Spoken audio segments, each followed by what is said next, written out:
Hi everyone. So to start out, I just want to answer some of Cynthia's questions that she asked me from week one. The first one was about complementary opposites and how she pointed out that that was a better term for my feeling of how I love verticality, but yet how I love falling off and just kind of being everywhere. I love those two opposites and working with them.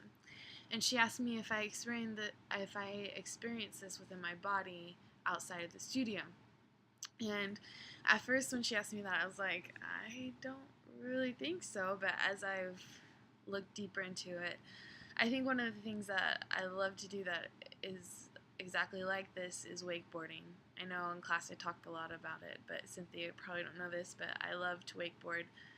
My family's a big lake family, and my husband's family is a huge lake family, and so we go almost every weekend to the lake. And to wakeboard or to ski, you have that push from your legs to get up, and then you have the pull from your upper body. And so it's a constant push pull sort of sensation.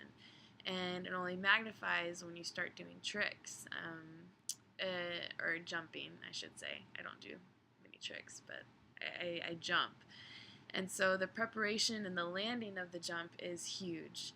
Um, and it's nothing like anything I've ever experienced before. And as I've gotten better at it, it's definitely how do I explain it? Opposite, but they complement each other.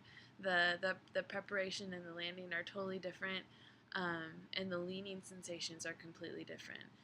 You use your heels and you point your toes and flex your heels for control of the board, but yet your body is leaning the opposite way that you want it to. So if your board's going this way, your body has to lean the opposite direction so that you can be stable and either land it or have a good takeoff so that you land right.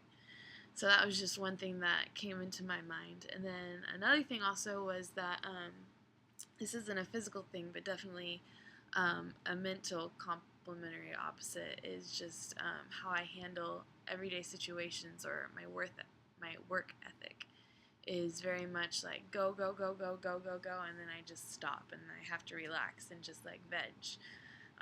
There's hardly like a medium for me. It's just always either go or I'm resting, and that kind of stuck out to me as well. The other question that Cynthia asked was, examples of.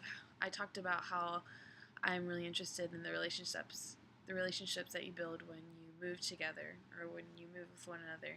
And this first started coming to my mind at my wedding, just because I noticed that most of the people that were dear to me were dancers, and all my bridesmaids were dancers. And at first, I was like, well, that's just because I spent the most time with these people.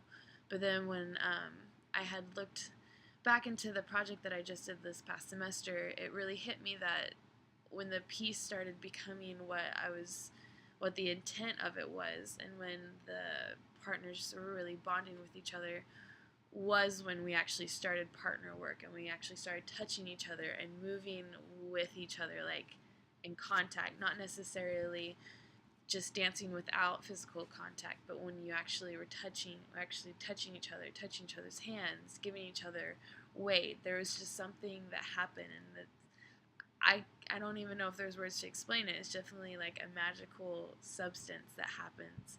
And I can even remember when we did contact improv with each other, and there were some people in my PMC class that I had never talked to.